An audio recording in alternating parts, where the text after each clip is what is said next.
Hey everyone, and welcome back to the channel. So today, let's take a look at the 2027 Kia Telluride. This is the XLine SX Prestige all-wheel drive. It's finished off in black jade green, and with a few options, MSRP is just over $61,000. We have a very nicely equipped three-row SUV that has a lot to offer for its pricing. So we'll start off with what this is powered by, which is the 2.5-liter inline 4-cylinder turbo. This is also paired with the hybrid electric system and the 6-speed automatic. Pumps out 329 horsepower, 339 pound-feet of torque. It weighs in around 5,000 pounds. It'll do 0 to 60 in 6 seconds. And as far as fuel economy goes, you're looking at 30 in the city and 33 out on the highway. Now up front, this has the blacked out Kia badge. There's also a forward camera, the gray trim accents within that squared off grille. You'll notice too, the turn signals are vertical. There's the headlights and high beams with some more gloss black accents. There's also fog lights and reflectors in the lower section. Now you'll notice there's more gloss black for the entire lower bumper. There's also the sensor for distance pacing, more cutouts, the active grille shutter just behind that, parking sensors too, and then some smooth lines coming down the hood, just to give it a really unique and luxury front end look. Now there's more gloss black that works its way to the fender flares with some gray trim accents. There's gloss black for the 21-inch wheels, which have more of that square shape to it, just to blend in nicely with the vehicle. You'll notice more gloss black and gray trim in the lower side skirt. It's also on the power folding side mirrors, where there's a camera and a turn signal.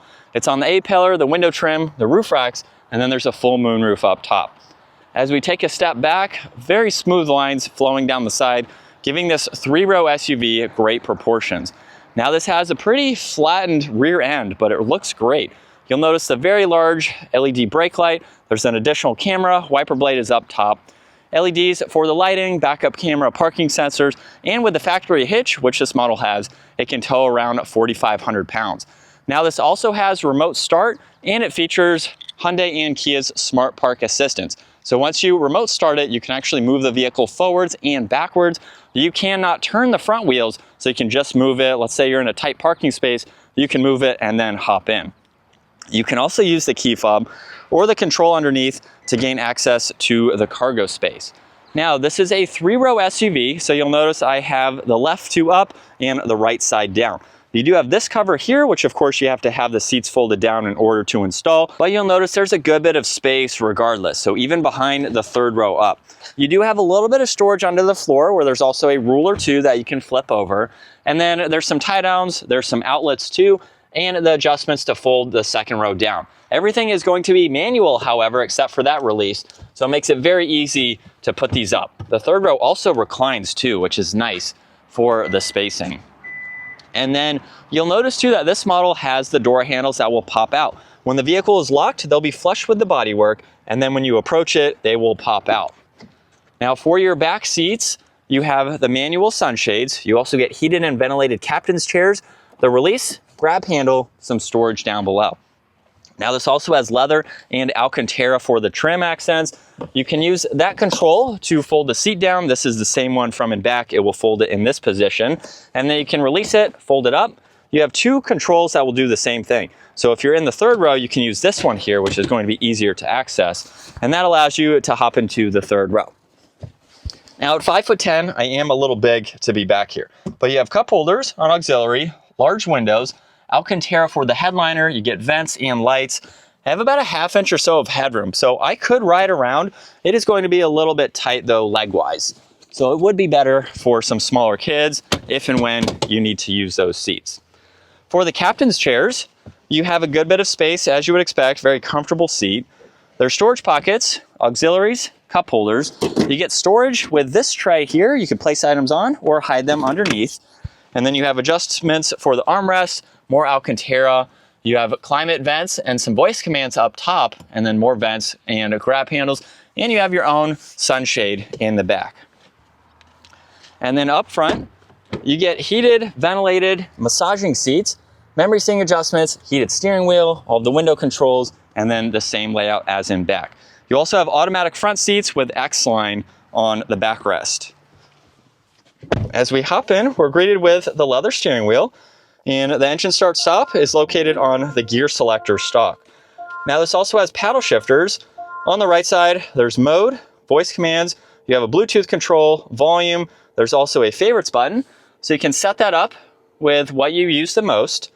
Left side, all of the cruise control settings, and then an adjustment to go through the gauge cluster, where you have some information that you can get into.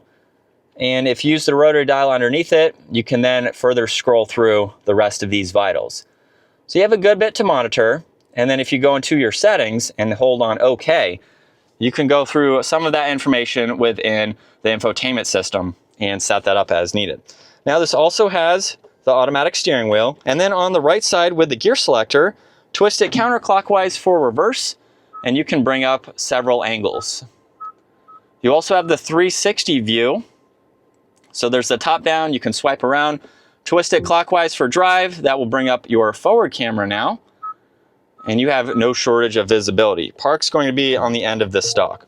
Now to the left, there's the e-brake, a dimmer switch, fuel cap release, traction control, a tow mode. You can open and close the lift gate. There's ambient lighting with the wood trim. This gets a head-up display. And then for the rest of the infotainment system, you have a lot of icons to go through within the home screen. So you can use these as needed. And then you also have some controls down below. So you just push anywhere on here and you can get into all that information. You'll notice too the climates are fixed on this left side. If you push that arrow up top, they will now go to the infotainment system where you can even get into the rear heated and ventilated seat adjustments and then everything up front. So you have quite a lot to go through. This is basically to show you where everything is if you're not on that screen already. Now there's vents, volume. You do have temperature adjustments, fan speed, and where you'd like the air to go located down below. You have auxiliaries, 2 wireless charging pads, auto hold, downhill assist, parking sensors, and then a shortcut to the camera system. Now if you hold on this for a few seconds, now you have the remote parking instructions where you can use the key fob like I showed earlier. So that is nice to be able to see and utilize. Now you have a lot of space down below. There's also the cup holders, which you can hide away if you need more space. You also have some storage in the armrest as well as in the glove box. And then up top, you have garage door buttons and adjustments for the digital rear view mirror. So if you have this full of people, you have no shortage of visibility behind you. There's also a sunglass holder, dome lights, and then adjustments for the sunshades. The one up front is manual, but then the one in the back and the sunroof are both automatic. And then you have a lot of visibility for this SUV. And while the vehicle is in sport mode, before I start accelerating, you'll notice that we are in electric mode right now. If I come to a stop, we have the idle mode. We can accelerate slightly for electric mode. And then as I start applying more acceleration, it goes into the charging mode or the hybrid mode. But here's pedal to the floor. And it has a good bit of pickup to it. So this is what it's like to be behind the wheel for the Kia Telluride. And on this road here, we can test its handling. Weighs around 5,000 pounds. This is not a vehicle meant for cornering necessarily. It's not a performance-oriented vehicle, but for the speed that I'm going right now, it seems to be pretty good at taking these turns. Very good in its handling. So if you're going on some mountain road trips, you can get on some back roads like this and have a pretty decent vehicle to drive on these roads. It's absorbing bumps very well. We'll see how it does on this bridge here, where we have a good bump. Very smooth and soft in its suspension. So that's fantastic to see. I've never really been able to test some of the performance aspects for this SUV. And with almost a full tank, this can go just over 500 miles. We're about 521 right now. So very fuel efficient, something that you can rack up the miles with less stops at the gas station. And you just have a very nice interior. The tech is easy to use. I'm glad Kia put some controls down below, which makes it even more user-friendly. And it's just a really nice layout. Lots of tech, super easy to go through. And for 60 grand, it's hard to beat a 3-row SUV, even with the Meridian sound system. So it is a perfect vehicle to daily drive and one that you can have for a long time. But that is going to wrap it up for the 2027 Kia Telluride, the XLine SX Prestige. If you enjoyed today's video, give it a huge thumbs up and consider smashing that subscribe button so you can stay up to date with our daily uploads. I will see you all in the next video.